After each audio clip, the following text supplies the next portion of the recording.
सारी की सारी बातें हमारे कान में बता दो। क्या हुआ काजल, बताओ ना। कुछ नहीं होगा तुम्हें।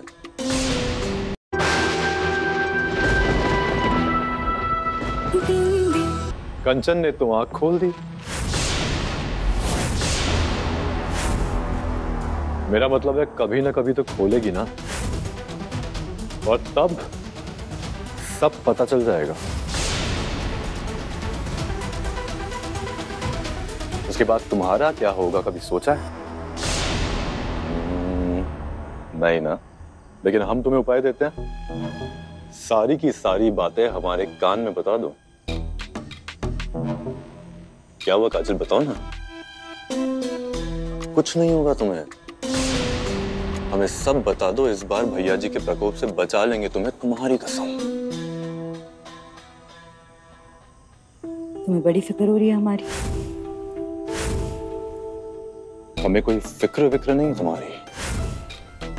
चुपचाप सारा का सारा सच बता दो, वरना क्या है ना कि हर दिन यहाँ पे आके तुम्हें परेशान करना पड़ेगा और तुम। अच्छा, कहीं तुम ऐसा तो नहीं चाहती कि हम हर दिन यहाँ पे आए, तुमसे मिलें, तुमसे बातें करें? अच्छा लग रहा है ना तुम्हें? कंचन वहां क्या कहने आई थी मुझे नहीं पता। कुछ भी छुपाने की कोशिश मत करो, वरना दया भैया। दयानंद पाठक के नाम की धमकी उसे देना जिसे फर्क पड़ता हो। तुम जाके वो करो ना जो तुम अच्छे से करते हो, अपनी दया भैया की चापलूसी।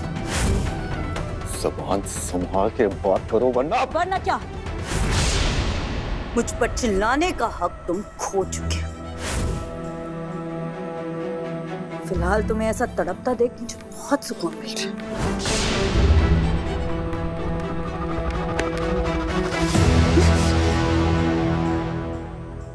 एक मिनट, एक मिनट, एक मिनट, क्या बात है? इतनी गहरी मेहंदी?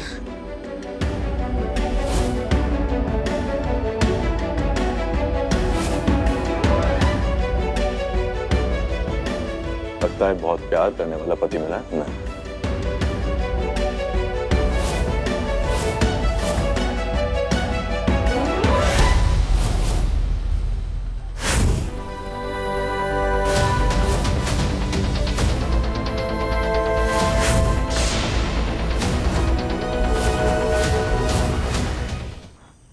मेरे पापा तो हीरो है, हीरो।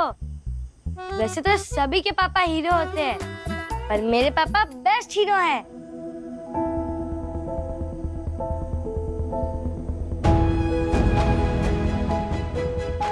मैं अपने पापा से कभी मिली भी नहीं। आप उन्हें जानते हैं मैया के भैया? उनके बारे में कुछ पता है? अभिराज को नहीं पता कि बिंदी कब पैदा हुई और वो उसकी बेटी, वो बिंदी के सामने नहीं आ सकती।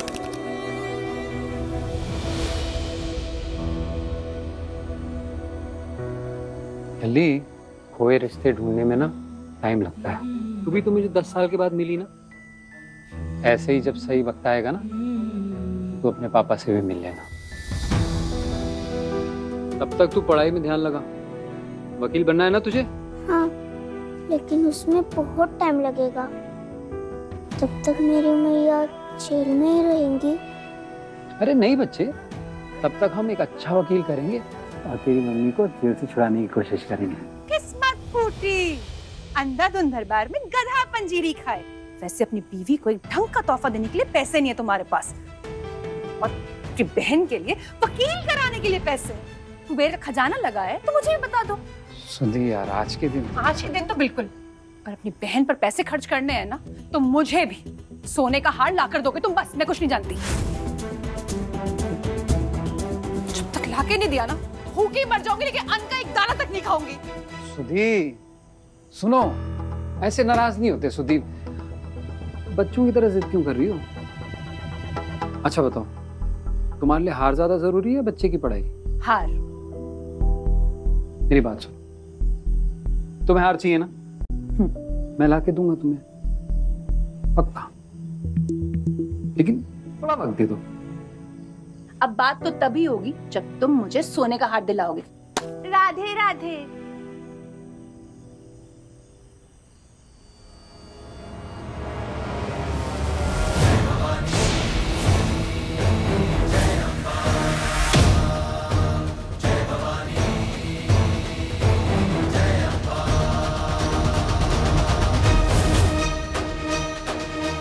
नाटक शुरू। देखते हैं कब तक करती है नाटकबाजी।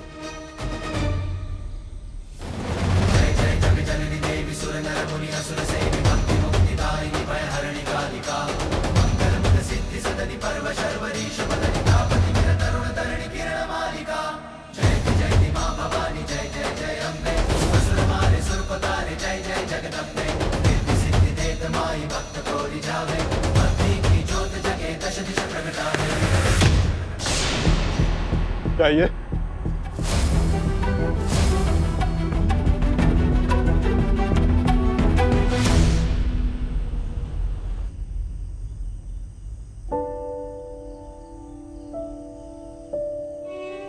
मामी और मैया के भैया फिर मेरे कारण लड़ रहे हैं। मुझे इनकी लड़ाई रुकवानी पड़ेगी।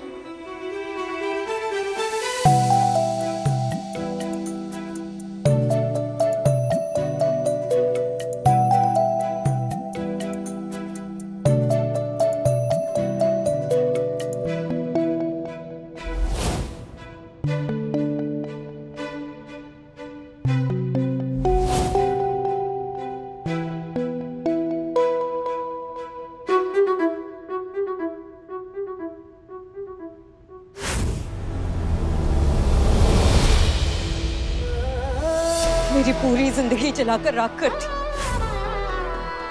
अब जरा सी आग से बचाकर हीरो बन रहे। इस आग का जलाना कुछ दिन में ठीक हो जाएगा, लेकिन जो जख्म तुमने मुझे दी वो कभी नहीं भरेंगे।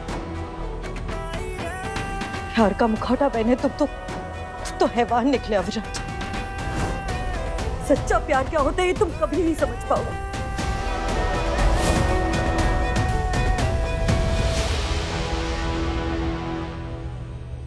सच्चा प्यार,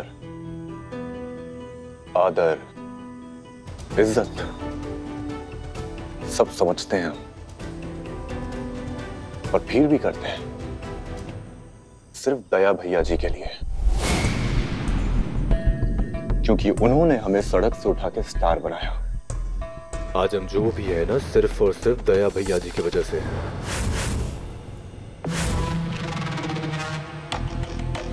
चाहे कोई रिश्ता निभाए या ना निभाए, दया भैया जी के साथ हर एक रिश्ता, हर वफादारी जिंदगी भर निभाएंगे हम। रिश्ते और वफादारी जैसे शब्द तुम्हारे मुंह से अच्छे नहीं लगते। ये तुम कह रही हो काजल, जिसने अपने सगे भाई को धोखा दे दिया, वो भी किसके लिए? एक पराये इंसान के लिए।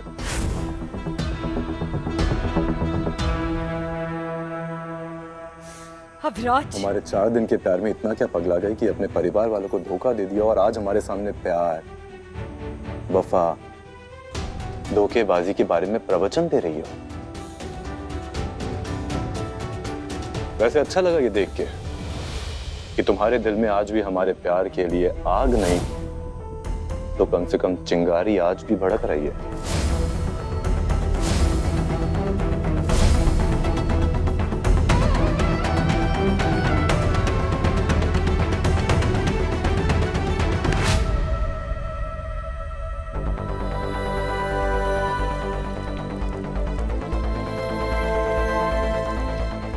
पता है काजल, वफा हम दोनों में है, बस फर्क सिर्फ इतना है कि तुम्हारी वफा तुम्हारे प्यार से और हमारी वफा दया भैया जी के लिए, और हम दया भैया जी को कभी धोखा नहीं देंगे।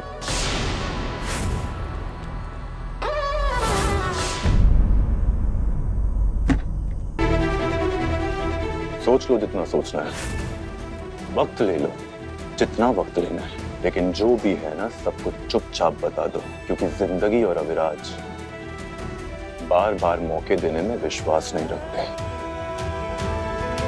चलते हैं।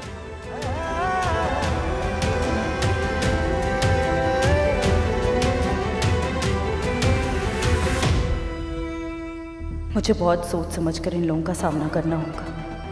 अपने इमोशंस पर कंट्रोल रखना होगा।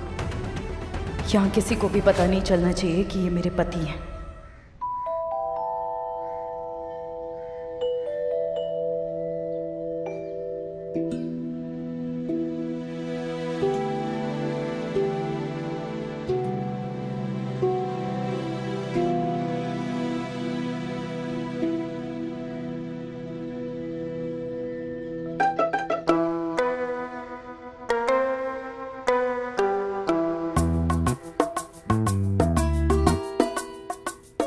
कभी तो ढंग से रोटने दिया करो।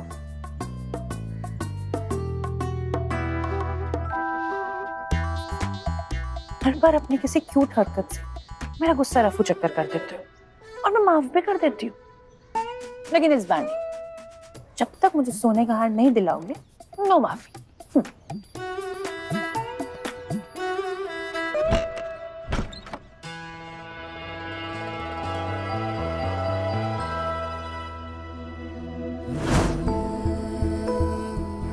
कुछ कीजिए किशन जी, मामी की इच्छा पूरी करने में मेरी मदद कीजिए।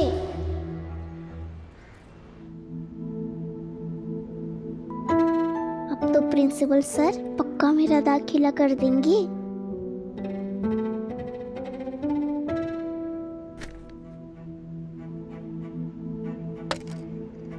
सौरभ जी, आप ट्रांसफर सर्टिफिकेट तो ले आए? जी सर। पर आपको याद होगा कि बिंदी को एंट्रेंस एग्जाम देना होगा एडमिशन कंफर्म करने के लिए। आशा करता हूं कि बिंदी एग्जाम के लिए रेडी है। सौरभ जी, आपके दोनों बच्चे इसी स्कूल में पढ़ते हैं ना? जी सर। और आपका सिलाई का काम है? जी।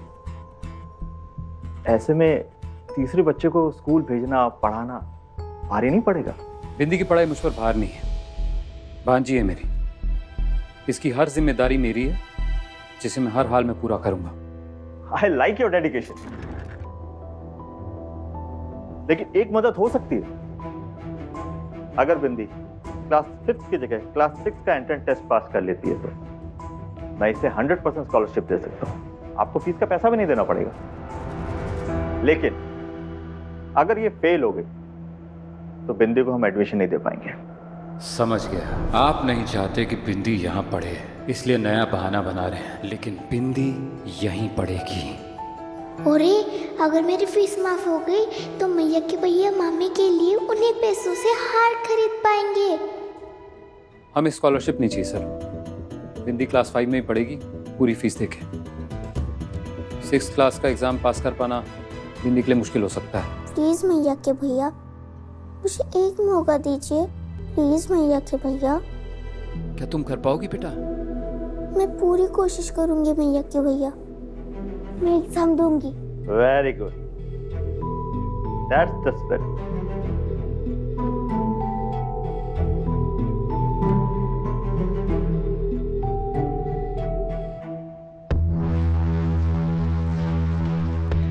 माही, थोड़ी देर यहीं रुको, हम प्रिंसिपल से मिल के आते हैं।